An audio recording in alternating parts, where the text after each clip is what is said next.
Bonjour à tous, je suis ravi de vous retrouver pour cette nouvelle série de questions-réponses dont vous avez maintenant l'habitude.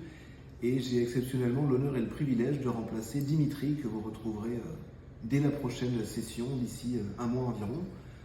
Nous avons eu beaucoup de questions pour cette session et donc nous avons fait le choix de la diviser en deux parties. Aujourd'hui, je vais répondre à toutes les questions d'actualité entre guillemets et d'ici une quinzaine de jours, nous referons une publication avec les questions concernant beaucoup plus le mandat et la façon dont nous travaillons depuis un an. Donc d'ailleurs, si vous avez d'autres questions, n'hésitez pas, nous avons encore quelques jours pour compléter cette deuxième vidéo. Et je vous propose de passer tout de suite aux questions de cette semaine.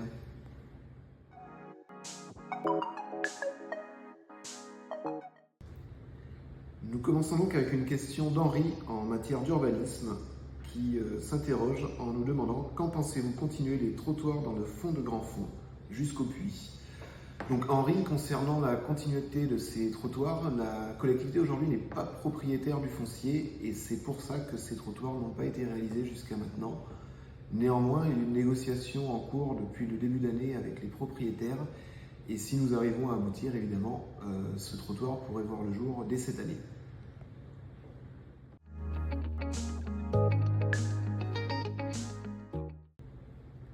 Henri avait donc une deuxième question. Est-il possible de créer un autre centre de contrôle technique sur l'île? Alors oui, Henri, nous souhaiterions évidemment qu'il y ait plus d'offres en matière de contrôle technique. Néanmoins, ce n'est pas une compétence de la collectivité, c'est une activité privée. Et la collectivité reste attentive et accompagnera évidemment si un deuxième projet voit le jour. Dimitri en a déjà parlé il y a quelques temps, justement dans les questions-réponses avec le contrôle technique poids lourd aussi, auquel nous réfléchissons. Et donc l'idée est effectivement d'augmenter l'offre de contrôle sur l'île afin que la population puisse avoir un accès plus rapide et un service plus complet.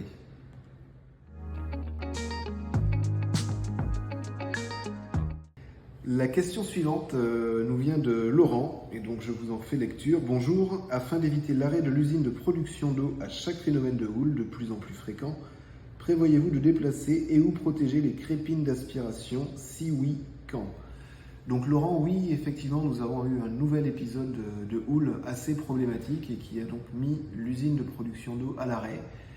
Sachez d'ores et déjà que dès le début de l'épisode, j'ai sollicité les services techniques pour se rendre sur place et regarder les solutions qui pourraient être trouvées. Et normalement, dès cette semaine, des travaux seront entrepris pour faire des enrochements qui, nous l'espérons, pourront protéger la captation d'eau et éviter la répétition de ces coupures d'eau et en tout cas de ces coupures de production. En parallèle, nous allons avoir des études qui seront menées cette année sur l'extension du port de commerce. Et donc, ça inclura aussi la possibilité de protéger davantage, voire effectivement de déplacer la captation d'eau, encore une fois, afin de sécuriser tout cela et qu'il y ait de moins en moins de problèmes à l'avenir.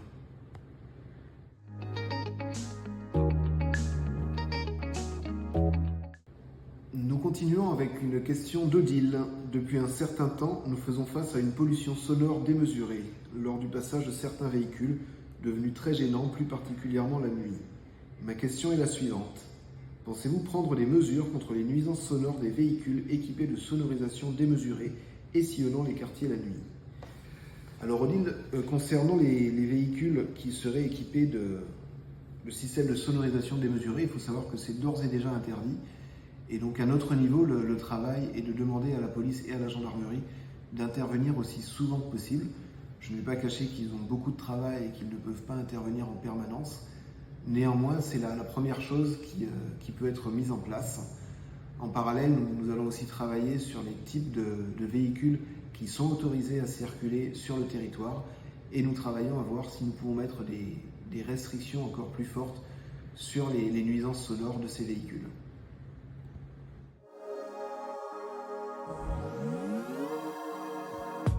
La question suivante nous vient de Grégory. Alors, il est constaté depuis plusieurs mois une augmentation du nombre de SDF, notamment présents devant les yachts de Gustavia. Phénomène nouveau pour les habitants et visiteurs, la présence de SDF n'est pas forcément ce qu'il y a de plus accueillant. Avez-vous des pistes de réflexion pour limiter cette dégradation? Alors Grégory, oui, tout le monde a pu constater qu'il y a plus de SDF ces derniers temps sur notre territoire. même si je commencerai par préciser que la gestion de la situation est avant tout une question sociale plus que de visuel pour les yachts ou la population ou nos touristes. Et donc le travail est en cours à la cohésion sociale. Les SDF sont régulièrement rencontrés pour essayer d'être suivis, essayer de les réinsérer. Maintenant, effectivement, aujourd'hui, il y a encore plus de monde, certainement dû à une activité assez importante sur laquelle nous travaillons aussi et qui engendre un besoin de main-d'œuvre plutôt important. Et donc, ces personnes qui sont SDF, c'est une différence qu'il peut y avoir, contrairement à d'autres territoires, ne sont pas forcément des personnes qui ne travaillent pas. Donc, c'est vrai que ça aussi, ça complique les choses. Mais en tout cas, voilà, il est évident que ce n'est pas une situation qui est satisfaisante, à commencer pour ces personnes. Et donc, il nous faut trouver des solutions. Comme je le disais, le service de la cohésion sociale travaille aujourd'hui sur ce fait. Nous sommes en relation aussi avec la Croix-Rouge. Il y a une convention qui vient d'être signée plus pour le suivi de nos jeunes. Néanmoins, cet état des lieux va aussi permettre de regarder la situation en matière de SDF. Et donc, de cette analyse découleront, nous l'espérons, des solutions rapides pour éviter que ça ne perdure.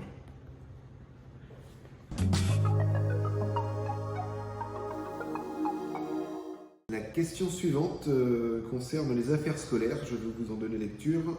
Serait-il possible de savoir si la TPS, donc toute petite section de Gustavia, va fermer, car ce sont les bruits de couloir que j'ai eus?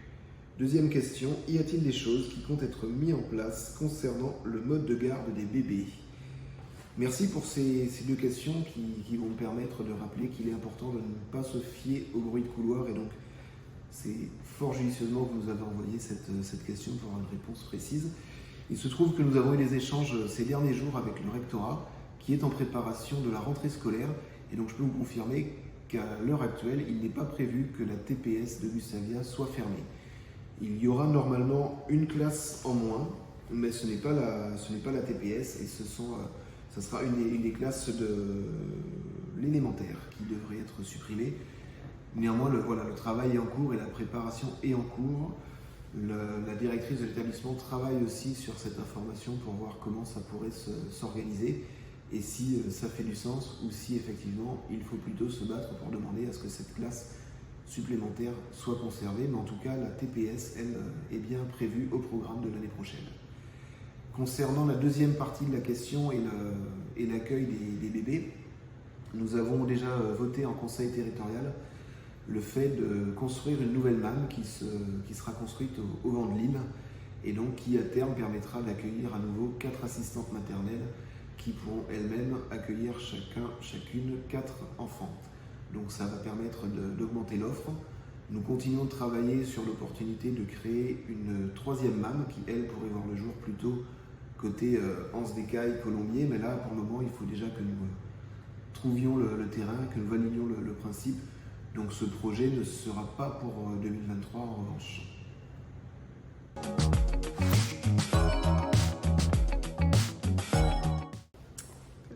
On enchaîne avec une question maintenant de Johan. Le prix du tabac sur l'île est très abordable, ce qui entraîne une consommation facile, notamment pour les jeunes.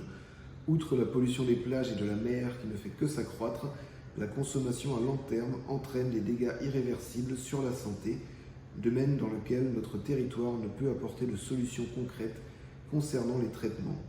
Beaucoup de personnes atteintes de cancer décident par ailleurs de partir se soigner en métropole. Ne serait-il pas intéressant de s'aligner sur les prix pratiqués en métropole pour dissuader une consommation excessive? Alors Johan, cette question est parfaitement d'actualité. Je ne vais pas dire que nous allons nous aligner sur les prix de métropole parce que les taxes ne sont pas les mêmes. Néanmoins, nous sommes en train de travailler à une révision du droit de quai qui amènera des diminutions sur certains produits et en l'occurrence sur le tabac et l'alcool, une augmentation des taxes. Effectivement, le prix est plutôt faible aujourd'hui à Saint-Barth sur les produits qui ne sont pas nécessairement les plus intéressants et les plus vertueux. Donc il nous semble logique de taxer cela davantage et en revanche, pour ne pas pénaliser le pouvoir d'achat de la population, d'améliorer aussi la taxe sur d'autres produits tout en conservant l'équilibre financier de la collectivité. Donc ce travail est complètement en cours. Concernant la partie santé, je pense que vous avez suivi les débats ces derniers temps et que donc vous savez que nous sommes sur le point de signer un bail pour héberger une maison de la santé qui permettra d'accueillir des praticiens que nous n'avons pas sur l'île. Alors évidemment, nous n'allons pas traiter les cancers à Saint-Barth, néanmoins l'idée est quand même d'améliorer l'offre de soins sur le territoire et notamment des soins qui pourraient être faits directement sur Saint-Barth plutôt que de devoir systématiquement se déplacer sur Saint-Martin, la Guadeloupe ou la métropole.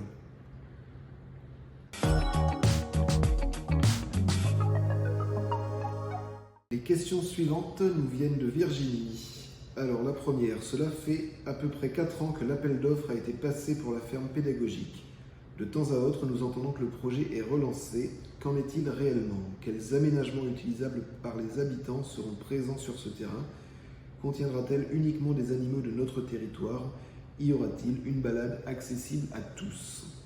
Alors Virginie, sur cette première partie, les travaux sont en cours et avancent bien. Depuis quelques mois maintenant, nous avons vraiment relancé ces travaux et donc nous espérons qu'ils seront finis d'ici l'été. Ce que je vous dis n'est pas un engagement formel, évidemment. Vous savez que les durées de travaux sont parfois aléatoires. Néanmoins, les services techniques sont sur le pied de guerre. Aujourd'hui même, il y a encore une réunion sur place. L'Arche de Noé, comme on l'appelle, est en cours de réalisation. Il n'y aura pas que des animaux locaux. Des poneys, par exemple, je ne crois pas qu'ils soient endémiques de Saint-Barth. Néanmoins, voilà, il y aura une diversité d'animaux présents sur le site. Il y aura évidemment, oui, la possibilité de se promener sur place. Il y a aussi des kiosques qui sont en train d'être réalisés. Parce que moi, je relis mes notes en même temps. Et donc, il y a voilà, toutes ces choses. Il y aura une case pour l'ATE, pour pouvoir traiter les animaux blessés, comme ça se faisait auparavant en bord de quai au niveau des anciens locaux de l'ATE. Et donc voilà, nous réfléchissons à d'autres éventualités, notamment pour les chats, pour éventuellement aussi avoir une partie agriculture qui puisse être intégrée. Mais voilà, tout ça va se finaliser d'ici à cet été à peu près. Il nous restera évidemment à mettre sur pied un règlement intérieur et à revoir les conventions pour acter un petit peu le travail et la gestion de ce site suite aux différents travaux qui ont été réalisés.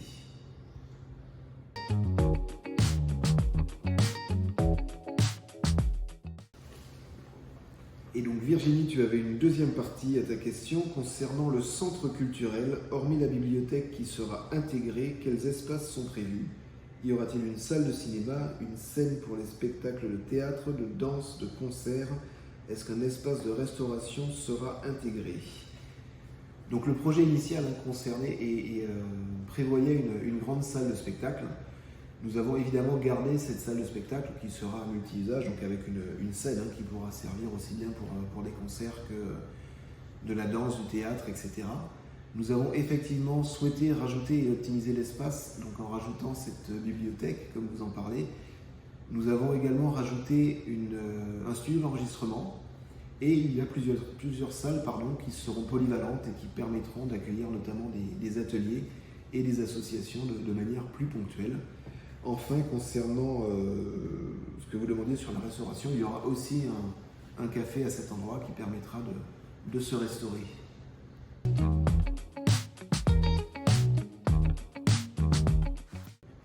Donc toujours Virginie, une autre question. Le gouvernement a demandé aux enseignes de grande distribution de bloquer des prix sur minimum une centaine de produits.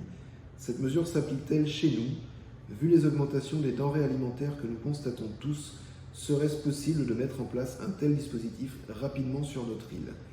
Effectivement, Virginie, ça rejoint un petit peu ce que j'ai dit tout à l'heure sur le coût de la vie et s'assurer dans les mesures que nous prenons de garder cet équilibre pour la population. Au niveau, nous n'avons pas de panier moyen garanti aujourd'hui à Saint-Barthélemy. J'en ai discuté il y a quelques temps avec le préfet de Saint-Barthélemy-Saint-Martin parce que nous souhaitons qu'il puisse y avoir un contrôle des prix. Et pas plus tard que la semaine dernière, lors de mon déplacement en Guadeloupe, j'ai aussi pu échanger avec M. Vinicki, qui est le directeur de l'INSEE en Guadeloupe, sur l'opportunité d'avoir une étude de comparaison spatiale des prix.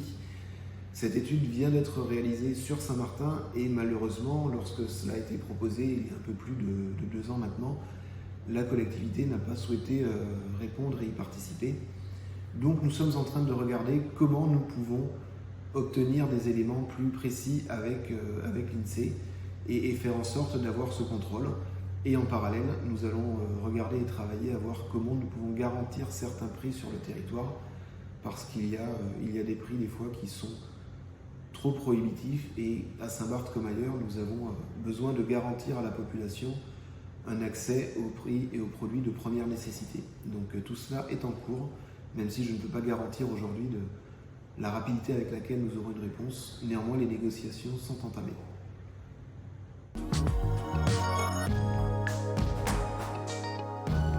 Finissons donc avec 2 questions qui nous sont envoyées par Christine. La première: les travaux sur l'île semblent interminables avec une nuisance sonore de moins en moins supportable. De plus, est-il normal que les sociétés privées ne respectent pas les horaires? Celles qui travaillent sous la maison commencent à 6h15 le matin et ne respectent pas la pause, 12-14h. Ne pourriez-vous pas interdire ces travaux le samedi matin également, afin d'avoir un vrai week-end de repos? Alors Christine, sur le sujet, déjà je tiens à vous dire et à rappeler d'une manière générale qu'il ne faut pas hésiter à solliciter et la police et la gendarmerie. C'est vrai que souvent nous sommes sollicités, nous élus, où on nous rapporte des messages qui sont mis sur les réseaux sociaux. La formule la plus efficace reste d'appeler police et gendarmerie quand il y a des problèmes de voisinage notamment. Concernant les travaux bruyants, nous avons déjà pris il y a quelques mois un arrêté qui visait à réduire les horaires de travaux, alors notamment le BRH qui est désormais interdit le mercredi après-midi, qui est désormais interdit le samedi matin et qui est interdit après 17h. Donc, peut-être que nous pourrions aller plus loin, néanmoins nous ne souhaitons pas non plus complètement déstabiliser le marché et pour aller plus loin, nous aurons une discussion à mener avec les entreprises afin de voir comment s'organiser et faire en sorte que tout le monde puisse cohabiter un peu mieux. Mais nous sommes convaincus que déjà ces premières mesures se font ressentir. Néanmoins, voilà, si certains ne respectent pas les règles, il faut évidemment saisir police et gendarmerie. Et nous, de notre côté, c'est vrai que si ces retours se feront trop fréquents, nous n'hésiterons pas à rappeler à l'ordre aussi les entreprises et à leur rappeler la réglementation pour s'assurer que voilà, tout se passe dans la meilleure entente.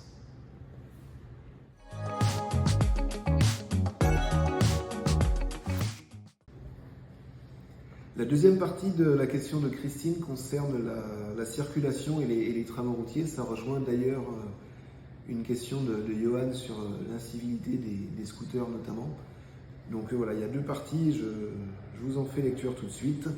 L'état des routes sur certaines parties de l'île est vraiment dangereux, et surtout pour nous qui nous déplaçons en scooter. Je pense à celle qui monte de la Tourmente et qui continue sur Colombier, puis celle qui redescend sur Public, chaussée déformée avec des dénivelés et des trous. Est-il prévu une réflexion pour assurer notre sécurité dans nos déplacements? Enfin, les incivilités routières sont de plus en plus nombreuses. Je pense aux voitures garées sur les trottoirs qui empêchent la circulation des piétons, poussettes également, et celles garées le long des routes qui gênent le croisement de 2 voitures ou camions sans danger. Ne peut-on empêcher ce fléau? Donc concernant la première partie sur les travaux routiers, il n'y a pas de travaux qui sont prévus en 2023 sur ces 2 tronçons. Néanmoins, les prévisions sont de faire les travaux en 2024 sur le tronçon qui remonte de la Tourmente vers le Château d'Eau.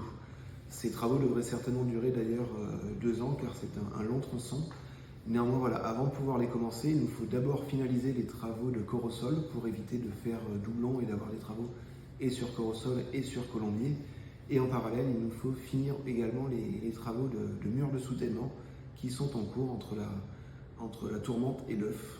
Et donc c'est pour ça que les travaux ne commenceront normalement qu'en 2024. Concernant la route qui redescend dans la Grande Savane, c'est vrai que dans l'immédiat, il n'y a pas de travaux de prévus compte tenu du planning de travaux et des importants travaux qui sont déjà sur les axes principaux. Il n'y a pas pour le moment de prévision sur cet axe qui reste secondaire, même si effectivement il faudra que nous nous penchions sur le sujet pour améliorer le revêtement. La deuxième partie concerne, elle, les incivilités routières. Donc oui, depuis longtemps maintenant, mais nous le constatons encore aujourd'hui, il y a une recrudescence des mauvais comportements en scooter. Il y a évidemment des stationnements gênants un peu partout. Et donc là aussi, ce sont des choses qui nous concernent. Concernant les stationnements gênants, et bien là aussi, la police et la gendarmerie sont informés et font le travail autant que possible.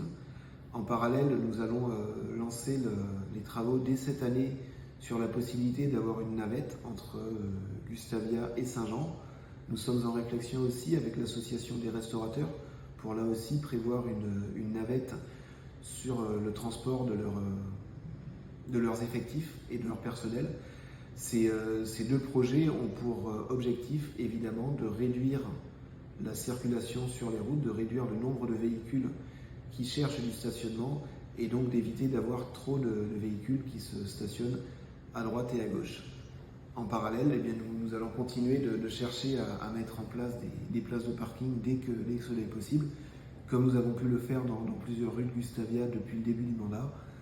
Les travaux du parking vont reprendre en 2024 avec la salle de spectacle et donc là aussi ça permettra d'offrir un nombre de places supérieur. Et enfin, nous travaillons à réglementer davantage la circulation et les types de véhicules qui peuvent circuler sur le territoire. Alors on peut penser notamment au quad par exemple, où une réflexion est en cours pour interdire la circulation des quads sur notre île. Nous travaillons aussi évidemment sur les gabarits. Il y a des précisions qui ont été apportées il y a quelques semaines sur les modalités d'importation et d'exportation des véhicules. Voilà, toutes ces démarches ont pour but de réussir à contenir un peu mieux le nombre de véhicules et le parc automobile du territoire. Il y a aussi des travaux qui sont en cours avec le SIOM et le ministère en ce moment pour obtenir une compétence partagée et une possibilité de mieux travailler en matière d'économie sur les importations de véhicules.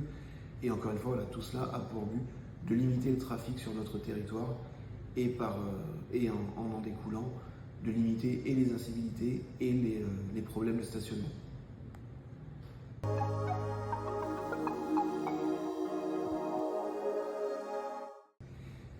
Eh bien, je vous remercie tous de votre attention. J'espère que ces réponses vous auront éclairé et apporté les éléments que vous souhaitiez avoir. Les questions-réponses, évidemment, vont continuer d'ici un mois environ avec Dimitri, comme il en a pris l'habitude, et peut-être d'autres élus. Et pour ma part, je referai exceptionnellement, d'ici une quinzaine de jours, une série de réponses, parce que nous avons eu aussi pas mal de questions qui concernaient plus spécifiquement le mandat que nous avons commencé il y a un an maintenant, la façon dont nous travaillons, les objectifs qui nous restent, la satisfaction, les difficultés que nous rencontrons. Et donc voilà, nous referons une vidéo spécifique sur ces questions. Et si vous voulez en envoyer d'autres sur ce thème précis, n'hésitez pas. Merci beaucoup et à bientôt.